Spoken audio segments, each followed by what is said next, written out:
보통 인사들을 하지요. 하지만 얼마 전까지만 해도 우리가 인사할 때 뭐 진지 잡수셨습니까? 뭐 밥 드셨습니까? 식사하셨습니까? 이런 인사를 많이들 했지요. 그건 우리나라의 역사상 밥 못 먹을 때가 참 많았기 때문이 아니냐. 배고픔과 어려움을 상징적으로 나타내는 인사가 뭐 식사하셨습니까? 하는 그런 인사일 겁니다. 이처럼 그 시대의 형편과 사정을 반영한 그런 인사말을 가진 나라가 우리나라 외에도 또 한 군데가 있지요. 우리가 잘 알고 있는 바로 이스라엘이라는 나라입니다. 이스라엘은 그동안에 끊임없는 외세의 침략과 그 여러 가지 힘든 상황 속에 처했기 때문에 저들은 어떻게 인사합니까? 샬롬이라고 인사합니다. 샬롬. 그 뜻은 당신에게 평안이 있기를. 저 스크린 좀 제대로. 당신에게 평안이 있기를 하는 것이 저들의 인사이지요. 그러니까 이스라엘 민족은 평화가 민족의 한이고 또는 열망이었던 것을 알 수가 있습니다. 그래서 지금까지도 샬롬, 우리에게 평안이 있기를 하고 서로들 인사를 하고 있습니다. 그런데 우리가 성경을 읽다가 보면 우리 그리스도인들이 열망해야 될 삶의 궁극적인 목적이 바로 이 평화의 삶이라는 것을 알 수가 있습니다. 무슨 말인가 하면 하나님과 우리 사이에 어긋난 그 관계를 청산하고 아담과 하와가 하나님의 명령을 어기고 죄를 범함으로 인하여서 하나님과의 관계가 어그러졌지요. 그래서 그 어그러진 그 관계를 회복하는 것. 그래서 하나님과 우리 사이에 참된 평안이 있고 화평이 있는 이 관계, 그리고 그 은혜를 허락받아서 우리 이웃과의 사랑과 화평한 관계를 유지하는 것, 이게 신앙의 목적이다. 그게 신앙의 삶이다. 성경에서 그렇게 말하고 있지 않습니까? 성경의 모든 계명을 통틀어서 한마디로 말하면 위로 하나님을 사랑, 그리고 옆으로 이웃의 사랑이다. 그 말은 하나님과의 관계가 화평한 관계로 바뀌어지게 되고 그 결과 우리 이웃 간의 관계도 화평하게 지내는 것. 이게 바로 신앙의 삶이다 하는 거지요.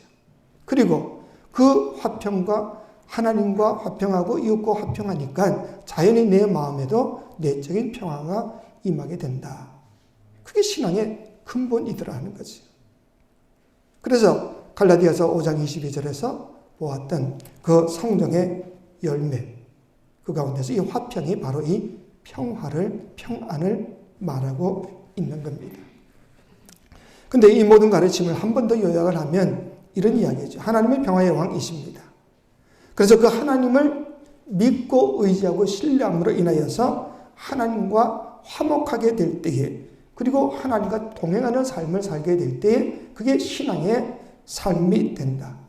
그리고 하나님과 화평한 관계를 가지게 되면 자연히 하나님이 우리에게 주시는 선물이 하나 있는데 그게 바로 하나님의 평화이다 하는 겁니다. 그래서 그 평화를 내 속에 간직하게 되면 자연히 내가 마음이 편하니까 옆에 사람도 돌볼 수 있는 마음의 평화를 가질 수가 있는 거죠. 여러분 그렇죠? 내가 마음이 불안하고 염려가 많고 걱정이 많으면요, 옆에 사람 돌아볼 여유가 없습니다. 내 자식도 제대로 돌볼 힘도 없습니다. 그런데 하나님과 화평하게 되고 하나님이 나의 마음속에 평화를 선물로 주시니 그 평화를 간직한 사람은 자연히 이웃과도 평화를 이룰 수가 있다 하는 겁니다. 그래서 그 사람을 통해서 세상을 화평하게 만들어 가시는 것이 하나님의 목적이지요. 근데 하나님이 우리에게 주신 이 평화라는 선물은 그냥 우리가 가만히 있어도 저절로 그냥 그대로 유지되느냐? 절대로 그렇지 않습니다. 우리가 더 열심히, 더 친밀히 하나님과 깊이 교제하면 교제할수록 그 평화는 점점 자랄 수도 있고 지켜질 수도 있지만 만약 그런 관계가 유지되지 못하면 하나님이 주신 평화를 우리는 빼앗길 수밖에 없는 겁니다.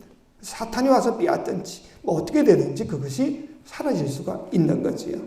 그래서 오늘 본문 7절에 이렇게 시작하지요. 그리하면 이렇게 했습니다. 그리하면 그 뜻이 뭐냐?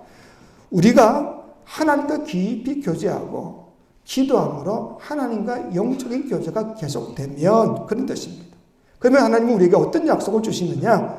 모든 지각에 뛰어난 하나님의 평강이 그리스도 예수 안에서 너희 마음과 생각을 지키실 것이다. 여기서 지각이라는 것은 이해라는 겁니다. 그러니까 우리의 모든 이해력을 뛰어넘는 하나님의 평강이 우리의 마음과 생각을 지켜주신다. 그 말입니다. 우리는요, 세상이 편안하면 내 마음도 편안할 수도 있죠. 그리고 내가 불편하고 힘들면 내 마음이 편안해질 수가 없습니다.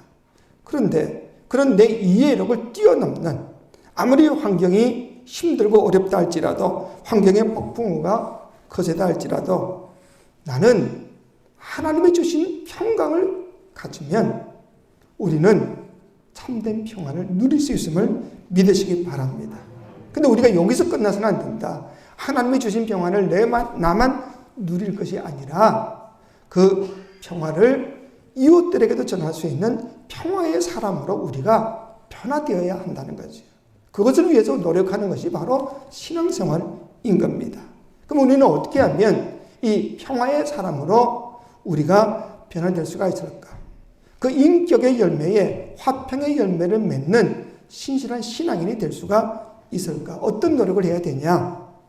오늘 본문에 보니까 첫 번째로 주 안에서 기뻐하는 것을 배워야 한다 이야기를 합니다. 여러분, 우리 4절 우리 같이 다시 한번 봅시다. 4절 시작. 주 안에서 항상 기뻐하라. 내가 다시 말하노니 기뻐하라. 자, 여러분, 이 말씀을 잘 지킬 수가 있겠습니까? 그래서 어쩌다가 한번 기뻐하라 그러면 얼마든지 기뻐할 수가 있죠. 또 기쁜 일이 있을 때는 자연히 기뻐할 수가 있습니다. 근데 성경은 뭐라고 이야기하는가 하면 항상 기뻐해라. 슬픈 일이 있든 불안한 일이 있든 염려가 있든 항상 기뻐하라.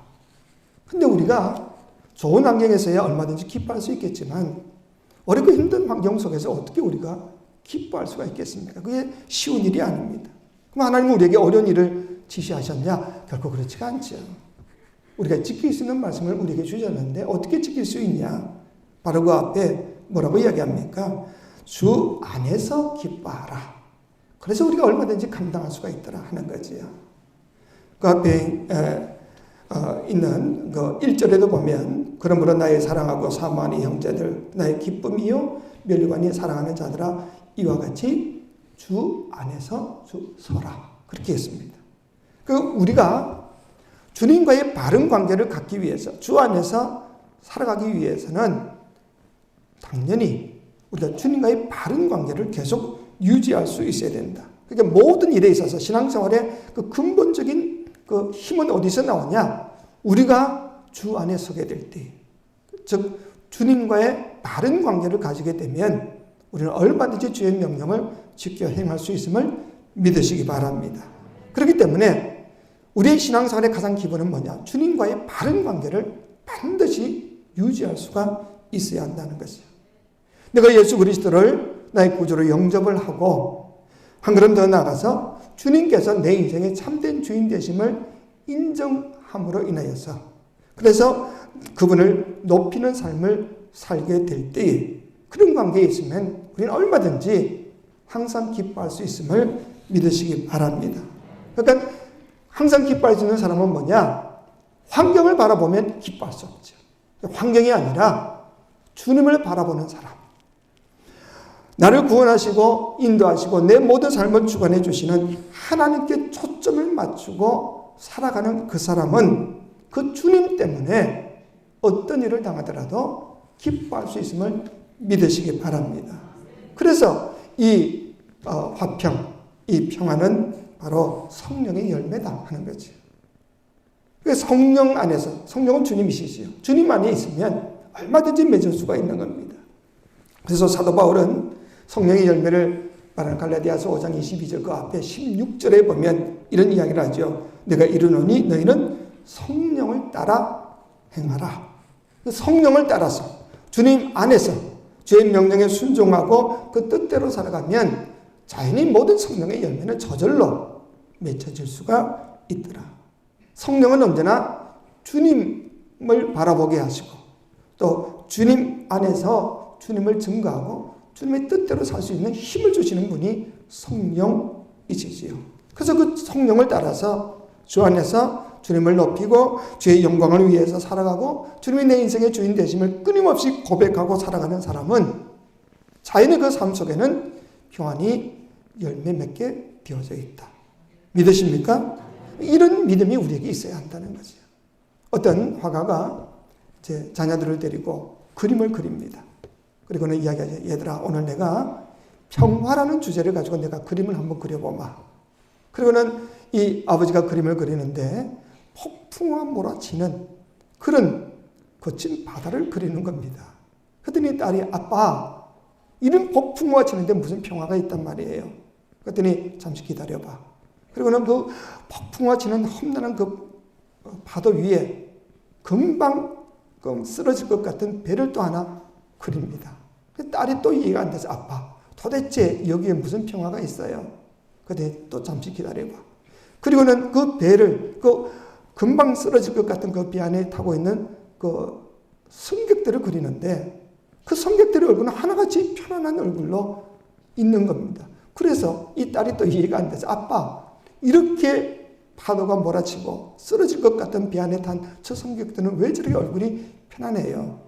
그랬더니 또 기다려봐. 그리고는 이제 선장실을 그리는데 그 배 선장이 키를 잡고 있는 그 선장을 그리는 것을 보던 이 아이가 소리칩니다. 아빠, 저렇게 파도가 몰아치고 쓰러질 것 같은 배 안에서도 저 승객들이 편안할 수 있었던 이유는 바로 예수님이 저 키를 잡고 있는 선장이기 때문이지. 여러분 이해가 되십니까? 우리의 삶 속에는요, 끊임없는 시련의 파도가 몰려올 수 있습니다. 환란의 폭풍우가 치고 있습니다. 하지만 우리 인생의 선장 되신 주님이 내 삶을 주관하고 있다고 믿는다 한다면, 그리고 그 주님의 인도하심에 순종할 수 있다고 그런다면 어떤 환경 속에서도 우리는 참된 평안을 누릴 수 있음을 믿으시기 바랍니다. 이게 바로 신앙의 삶이 아니냐는 거죠. 이와 같은 사람들에게는 진정한 내적인 평안이 반드시 있게 됩니다. 우리가 이 설교가 끝나면 부르게 될 찬송가 432장 그 가사에 보면 이렇습니다. 큰 물결이 설레는 어둠 바다, 저 등대의 불빛도 희미한데 이 풍랑에 배 저 항해하는 이 작은 뱃사공은 주님이라. 나 두려움없네 두려움없도다. 주 예수님 늘 끼어 계시도다. 이 흉흉한 바다를 다 지나면 저 소망의 나라에 이르리라. 믿으십니까? 주님이 선장 되시면 염려할 게 없습니다. 걱정할 게 없습니다. 그런 믿음을 가지고 항상 기쁨의 삶을 살 수 있기를 주의 이름으로 축원합니다. 두 번째, 우리의 삶이 진정한 화평의 삶이 되기 위해서는 모든 사람들에게 관용하는 것을 배울 수 있어야 한다 말합니다. 여러분 본문 오늘 5절은 이렇게 말씀하지요. 우리 5절 같이 한번 봅시다. 시작. 너희 관용을 아멘. 여러분 우리가 살아가면서 우리 마음의 평안을 깨뜨리는 일 중에 가장 많은 부분을 차지하는 것이 뭐라고 생각하십니까? 왜 여러분의 마음이 불편하고 마음이 힘듭니까? 대부분의 문제를 보면 인간관계에서 어려움을 맛보게 될 때, 긴장관계가 생기면 마음의 평안을 잃어버리기가 쉽습니다. 사람이 싫으면요, 만사가 다 귀찮습니다. 그저 아무것도 하기가 싫습니다.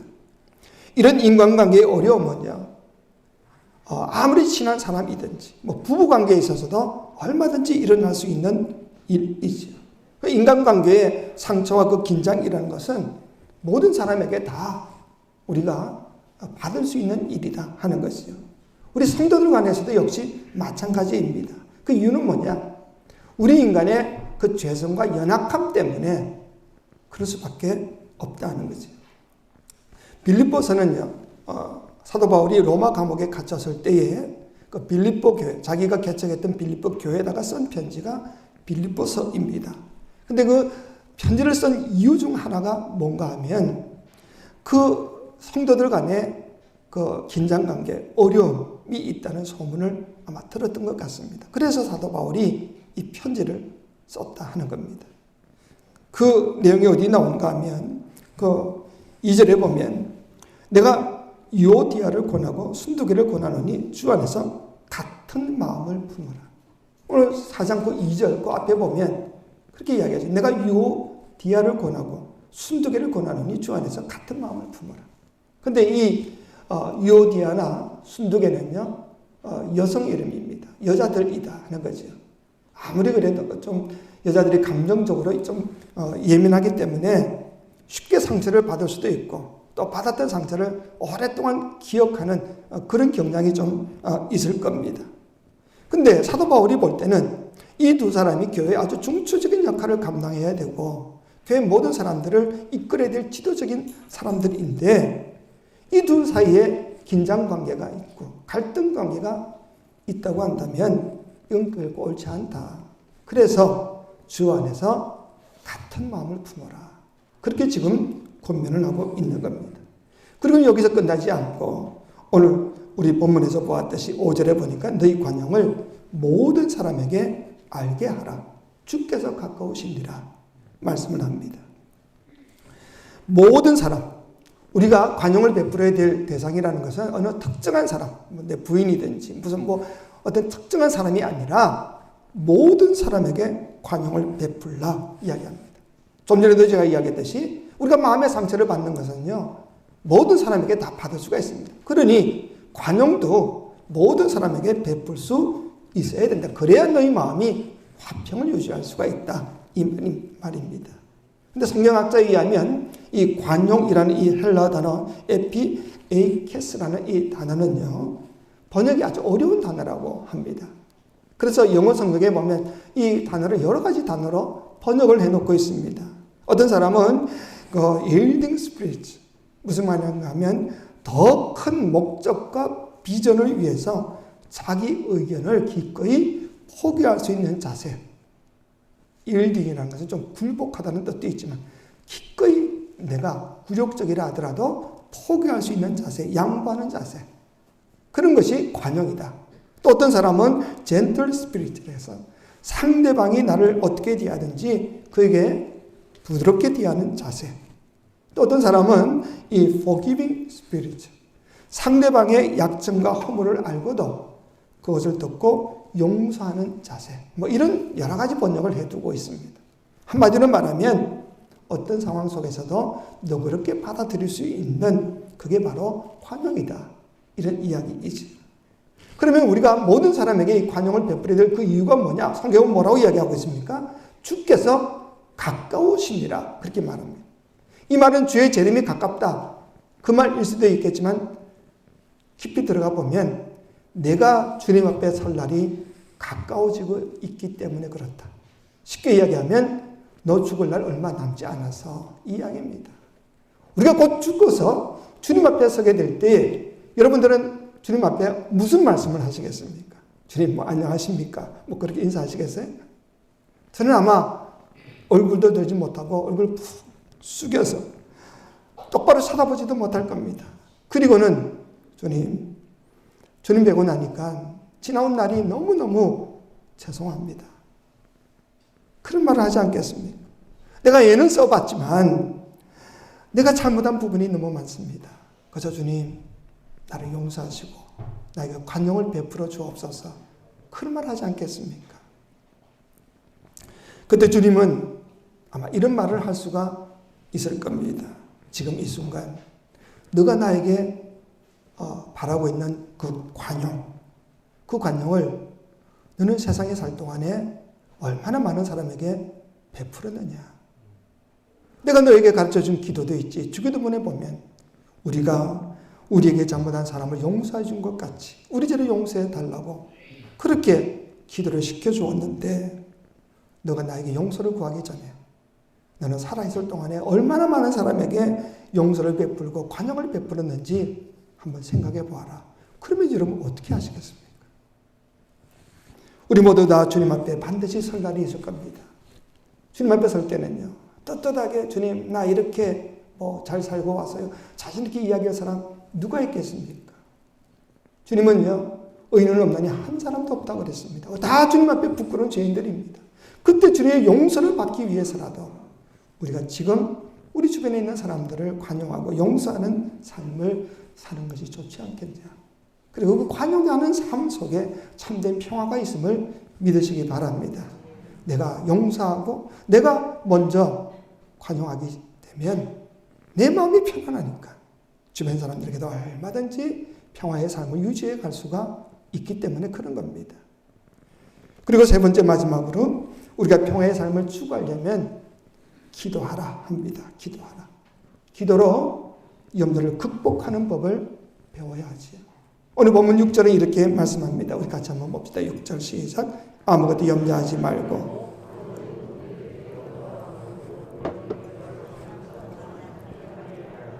아멘. 아멘. 여러분, 우리가 마음의 평안을 누리지 못하는 근본적인 원인은 가장 중요한 요인은 아까도 이야기했듯이 인간관계에 있어서 어려움이 있게 되면 마음이 불편하죠. 근데 또 하나 보편적인 요인이 또 하나 있는데 그게 뭔가 하면 바로 이 염려입니다. 염려. 염려하는 사람은요, 마음의 평화가 있을 수가 없습니다. 그래서 그 염려라는 그 헬라어 뜻을 보니까 메림나라고 하는데 마음이 나누어지다, 마음이 찢어진다 이런 뜻입니다. 그렇잖아요.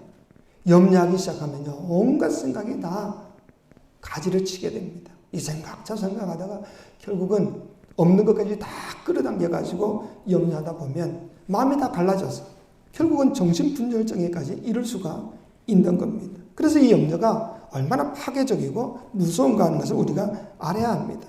게다가 우리가 염려함으로 해결될 수 있는 일이 뭐가 있습니까? 성경은 그러잖아요. 염려함으로 내 머리털 하나도 희게 하거나 검게 할 수 있냐? 결코 그럴 수 없다. 당연한 일이 아닙니까? 염려함으로 해결된다면 딱 작정하고 앉아가지고 하루 종일 염려만 하면 되죠. 왜? 문제가 해결된다면. 근데 아무리 염려해도 해결되는 일은 하나도 없습니다. 그럼 어떻게 하면 우리가 이 염려를 극복할 수 있냐?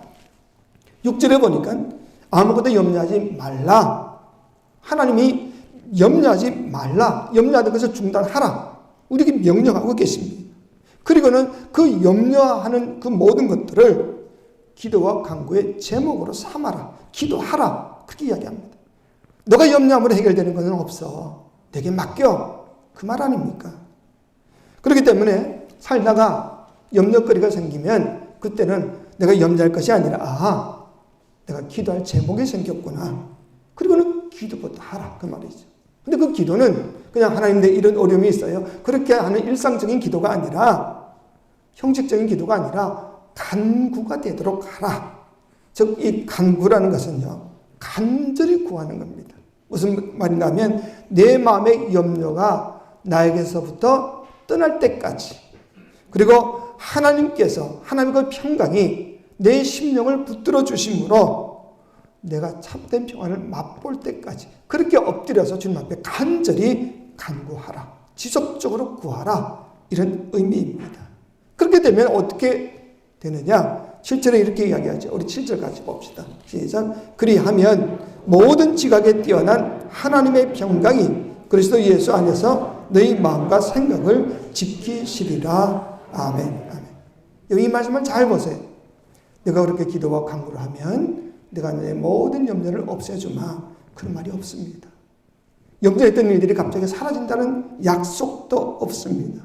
해결된다는 약속도 없습니다. 물론 생각지도 못한 놀라운 기적 같은 일들이 일어남으로 인해서 문제가 해결될 수가 있을 수도 있지요. 그런 경우가 종종 있습니다. 저도 그런 경험을 했다고 이야기하지 않습니다. 기도했더니 혈액암이 한꺼번에 싹 사라지는 것을 제가 경험한 적은 있습니다. 하지만 그건 어디까지나 예외적인 경우다 하는 거지. 예외적인 경우. 보통의 경우는 어떤 것이냐? 내가 기도함으로 인하여 그 문제가 사라지는 것이 아니라 염려할 환경이란 문제는 여전히 변하지 않고 그대로 있을 수가 있습니다. 그래서 7절에 보니까 내가 정말 기도하고 간구했다면 문제가 해결된다. 그 말은 없어요. 근데 뭐라고 약속합니까? 하나님의 평강이 내 마음과 생각을 지켜주실 것이다. 지켜주실 것이다. 염려할 일이 그대로 있을 수는 있겠지만 하나님의 평강이 내 마음과 생각을 붙잡아 주시기 때문에 더 이상 걱정하지 않고 담담한 마음을 가지고 상황을 판단할 수 있는 지혜와 힘을 가질 수가 있다. 이 말입니다. 다시 말해서 이 어려운 환경 속에서 내가 좌절하고 낭망할 것이 아니라 올바른 시각으로 신앙적으로 판단할 수 있는 지혜를 하나님이 주실 것이다. 그러면 우리는 다시 일어나서 얼마든지 그 어려움을 이겨나갈 수가 있더라. 이게 하나님이 보편적으로 역사하시는 방법입니다. 욥이 그 극심한 고난 속에서도 하나님을 원망치 않고 오히려 하나님 앞에 감사했더니 하나님이 얼마든지 그것을 이겨나갈 수 있는 지혜를 주시죠. 주신 분도 하나님이신데 취하신 분도 하나님 아니시겠냐. 하나님의 그 섭리 앞에 우리가 무슨 할 말이 있냐. 만드신 분이 깨뜨릴 고난도 가지고 있지 않겠냐. 이런 믿음을 가질 수 있기를 주의 이름으로 축원합니다. 여러분 아무리 폭풍우가 몰아치는 그런 거센 바다를 할지라도요. 바다 깊은 곳은요. 잠잠하다 그러지 않습니까? 마찬가지입니다. 우리 인생의 환란의 폭풍이 아무리 거세다 할지라도 내가 기도의 깊은 자리에 들어가게 되면 우리는 잔잔한 평안을 체험할 수 있음을 믿으시기 바랍니다. 고요한 속에 그래서 주변을 다시 한번 제대로 돌아볼 수 있는 힘을 얻을 수가 있지. 이게 바로 하나님의 평강에 붙잡힌 사람들의 모습입니다. 한번 어떤 선교사님이 엄청나게 큰 배를 이제 관람을 하게 됩니다. 그 안내원에 따라서 이곳저곳 다 관람하다가 마지막 선장실에 들어갔더니 거기는 이제 배를 움직이는 키도 있는데 옆에 보니까 이상하게 큰 둥그런 기구가 하나 있습니다. 그래서 이 기구가 뭐냐고 물었더니 안내하는 사람이 이야기를 합니다. 예, 저거는 자이로스코프라고 하는데 아무리 파도가 높고 물살이 험하다 할지라도 배의 수평과 그 안전을 유지해주는 장치라고 합니다. 이런 보신 기계를 보신 적이 있을 겁니다. 이건 아무리 움직여도 결국은 수평을 이루게 만들어 놓습니다. 그 이야기를 들으면서 이 선교사님이 깨달은 바가 이런 거라고 합니다. 내 인생에 있어서 기도는 바로 저 자이로스코프와 같구나. 환경의 물살과 파도가 아무리 거세다 할지라도 내 인생의 수평과 안전을 유지하도록 해주시는 하나님의 놀라운 장치, 그것이 바로 기도의 자리이다. 여러분 어떻게 생각하십니까? 우리가 기도하면 세상에 줄 수 없는 평강을 우리에게 주십니다. 생각지도 못한 내 이성을 뛰어넘는 그런 평강이 내 마음에 찾아오기 시작하면 여러분 우리는 어떤 상황 속에서도 이겨낼 수가 있더라 하는 것이요. 살아가면서 우리는 뜻하지 않는 여러 가지 많은 어려움을 만날 수가 있습니다. 그런데 그럴 때마다 이 기도와 간구를 통해서 우리는 마음의 평정을 유지할 수 있음을 믿으시기 바랍니다. 기도하는 사람은 삶을 위협하는 수많은 그 시련 속에서도 결코 편안을 잃지 않습니다. 여러분 다니엘은요 억울하게 그 사자굴 속에 갇히죠. 근데도 편안한 마음을 잃지 않았습니다. 이 다니엘을 묵상하던 스펄전 목사님이 이런 이야기를 하십니다.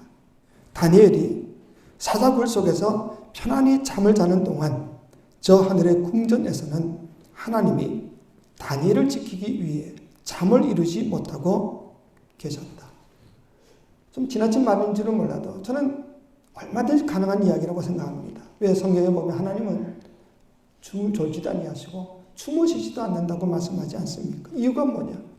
우리의 평안을 지켜주시기 위해서. 특별히 우리의 평안을 지켜주시기 위해서 예수 그리스도께서는요 엄청난 대가를 치르지 않았습니까? 자신의 생명까지 우리를 위해서 내어놓으셨습니다.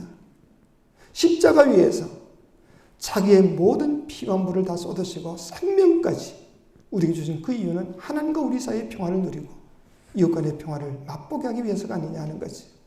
그래서 이사야 선지자는 이렇게 고백하지요. 53장 5절에 그가 찔림은 우리의 허물을 인함이요 그가 상함은 우리의 죄악을 인함이라. 그가 징계를 받음으로 우리가 평화를 누리고 그가 채찍에 맞음으로 우리가 나음을 입었도다. 사자굴 속에서도 험난한 폭풍우 속에서도 평안을 누릴 수 있는 비결은 이 주님, 이 십자가 앞에 나오는 길밖에 없음을 믿으시기 바랍니다. 주님 앞에 나와서 내 모든 염려와 걱정 다 주께 맡겨버리면 수고하고 무거운 짐을 다 맡겨버리면 세상에서 얻을 수 없는 참된 평강을 맛볼 수 있음을 믿으시기 바랍니다. 그럼 주님이 주시는 그 은혜 가운데서 우리가 기뻐할 수 있는 것 아닙니까? 앞으로 여러분들은 어떻게 사시겠습니까? 언제나 항상 기뻐하고 모든 사람에게 환영을 베풀고 무슨 일을 만나든지 염려나 걱정하지 않고 기도와 간구로 하나님께 아뢰게 되면 하나님이 주시는 참된 평안, 세상에 줄 수 없는 귀한 평안을 누리며 살 수가 있다. 성경은 약속하고 있지 않습니까?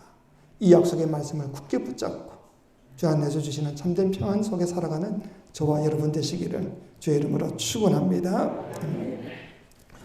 사랑이 많으신 아버지 하나님, 우리에게 언제나 믿음 다해 주셔서 감사합니다.